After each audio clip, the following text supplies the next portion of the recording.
Today, I'm going over the section in chapter 13 called The Function of Time. And now the reason why you are afraid of this course should be apparent. For this is a course on love, because it is about you.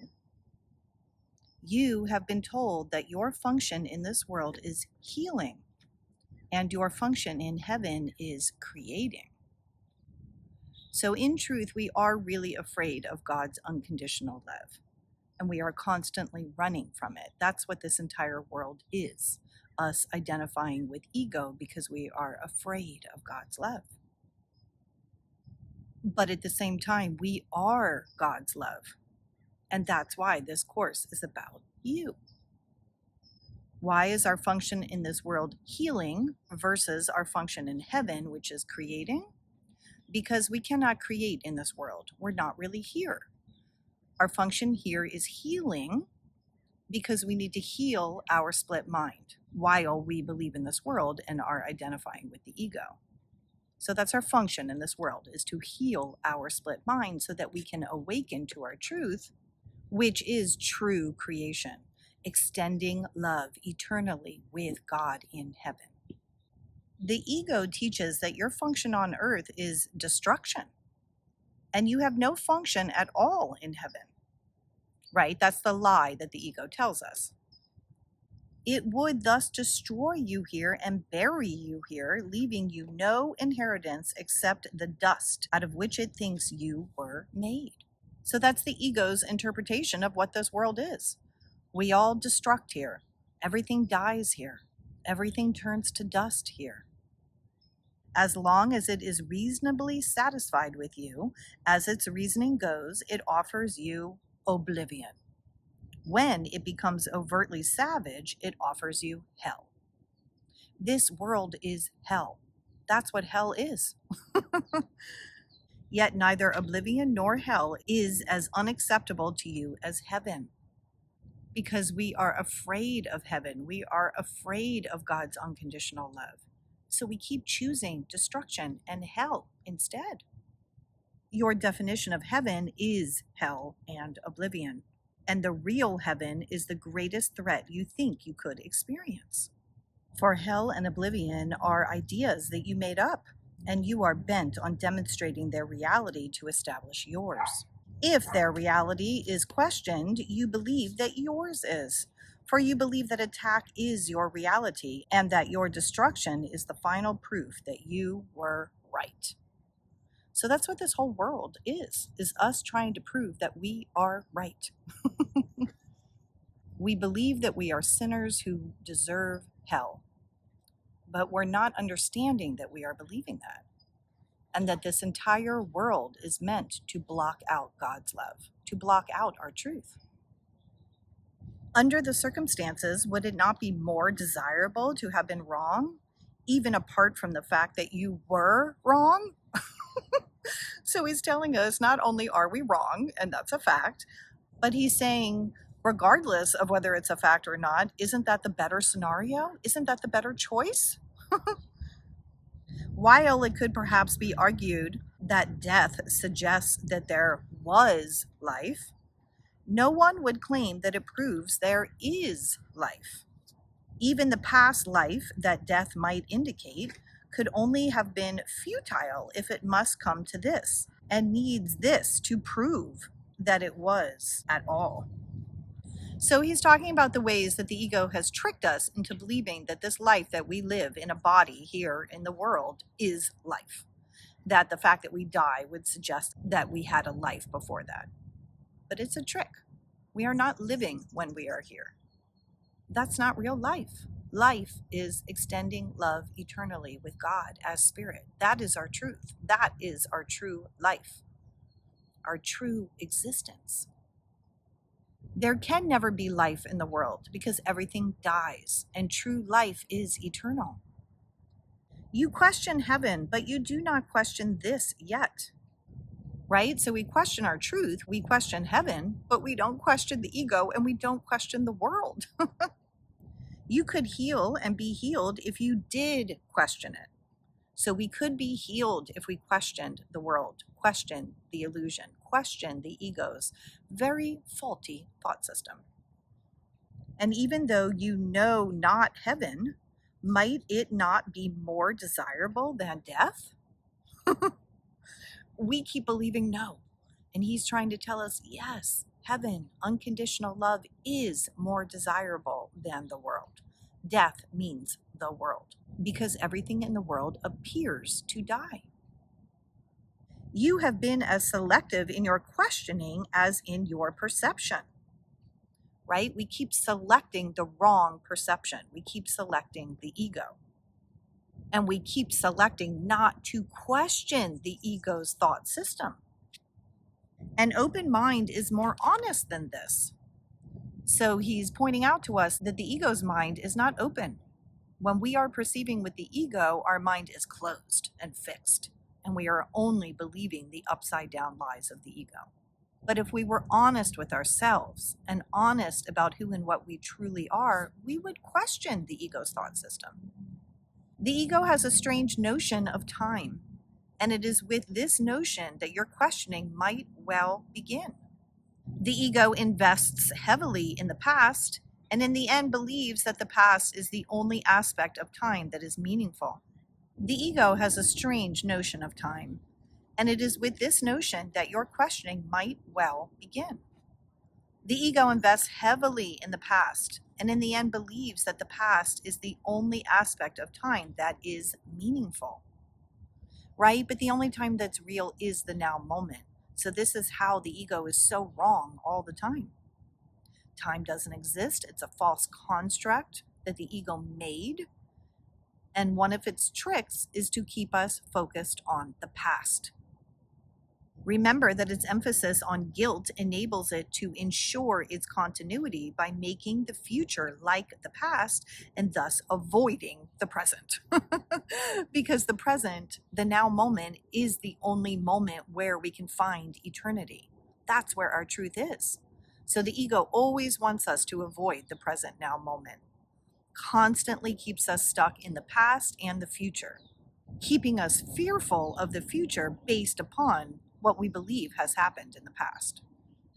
By the notion of paying for the past in the future, the past becomes the determiner of the future, making them continuous without an intervening present. For the ego regards the present only as a brief transition to the future, in which it brings the past to the future by interpreting the present in past terms. Okay, those are all twisty, turny, fancy words to say exactly what I just said before I read that, which is the ego always wants us to stay out of the present by remaining in the past and the future. Now has no meaning to the ego. The present merely reminds it of your past hurts, and it reacts to the present as if it were the past. The ego cannot tolerate release from the past, and although the past is over, the ego tries to preserve its image by responding as if it were present. It dictates your reactions to those you meet in the present from a past reference point, obscuring their present reality. So when we meet others, see others, interact with others, we always have an image in our mind of them based upon the past, our past beliefs, which keeps us out of the present, which makes it so that we're unable to see that others are spirit, that others are innocent, that others are us. The ego doesn't want us to be able to see that. So it has all these tricks to keep us focused on the past, on false beliefs, so that we will judge. In effect, if you follow the ego's dictates, you will react to your brother as though he were someone else. And this will surely prevent you from recognizing him as he is. And you will receive messages from him out of your own past because, by making it real in the present, you are forbidding yourself to let it go. You thus deny yourself the message of release that every brother offers you now. More words describing how the ego tricks us into not seeing our brothers, meaning others, remember brothers is everyone, as they truly are. The shadowy figures from the past are precisely what you must escape. They are not real and have no hold over you unless you bring them with you. They carry the spots of pain in your mind, directing you to attack in the present, in retaliation for a past that is no more. So when the ego is keeping us trapped in the past and judging everyone based upon past beliefs, that's how it tricks us into continuously attacking others. And this decision is one of future pain. Unless you learn that past pain is an illusion, you are choosing a future of illusions and losing the many opportunities you could find for release in the present. And he's talking about practicing forgiveness. In the now moment is our opportunity to forgive, to see others as they truly are, which is innocent spirit. The ego would preserve your nightmares and prevent you from awakening and understanding they are past. Would you recognize a holy encounter if you are merely perceiving it as a meeting with your own past? Okay, so every time we're meeting others or seeing anything out in the world, we're not seeing it as it really is in the now moment. We're seeing it based upon our beliefs of the past, which we then also project into the future. For you would be meeting no one, and the sharing of salvation, which makes the encounter holy, would be excluded from your sight. Fancy words to say that if you are focused on past and future and missing the now moment and not forgiving in the now moment, that we are missing our opportunity to have a holy encounter with another, which heals us. The Holy Spirit teaches that you always meet yourself, and the encounter is holy because you are. Remember, there's only one of us, so everyone we meet is us. And in every now moment, we have an opportunity to have a holy encounter with everyone and everything in the world.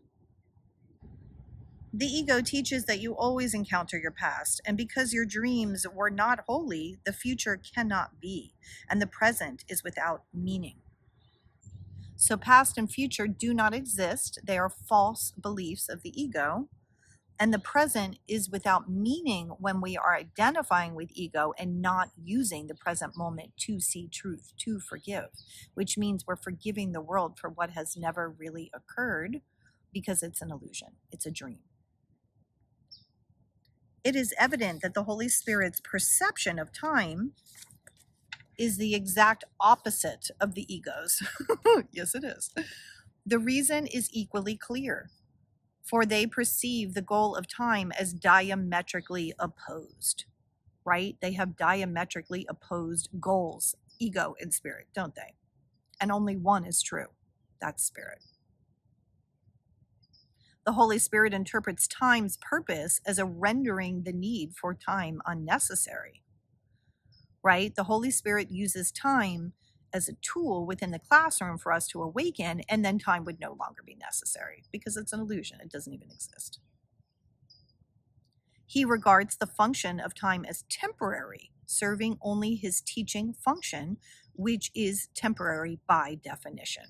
Same thing that I just said. Time is temporary because it's an illusion within this classroom, and the only purpose of this classroom is for us to awaken to our truth. That's why time is temporary. His emphasis is therefore on the only aspect of time that can extend into the infinite, for now is the closest approximation of eternity that this world offers. So if we want a glimpse of our truth, a glimpse of eternity, it is in the now moment. It is in the reality of now, without past or future, that the beginning of the appreciation of eternity lies. For only now is here, and only now presents the opportunities for the holy encounters in which salvation can be found. More fancy words to remind us that in each now moment is an opportunity for a holy encounter, which is the same as practicing forgiveness, seeing another as the innocent child of God, as spirit, as they truly are. The ego, on the other hand, regards the function of time as one of extending itself in place of eternity. For like the Holy Spirit, the ego interprets the goal of time as its own. Right? Ego is using time to trick us. The continuity of past and future under its direction is the only purpose the ego perceives in time. and it closes over the present so that no gap in its own continuity can occur. Its continuity then would keep you in time, while the Holy Spirit would release you from it. It is his interpretation of the means of salvation that you must learn to accept if you would share his goal of salvation for you. So he's explaining to us once again how the ego uses time to keep us trapped in the false illusion, and how Holy Spirit uses time to heal us and awaken us from the illusion. You too will interpret the function of time as you interpret yours. If you accept your function in the world of time as one of healing, you will emphasize only the aspect of time in which healing can occur, which is the now moment. Healing cannot be accomplished in the past. It must be accomplished in the present to release the future.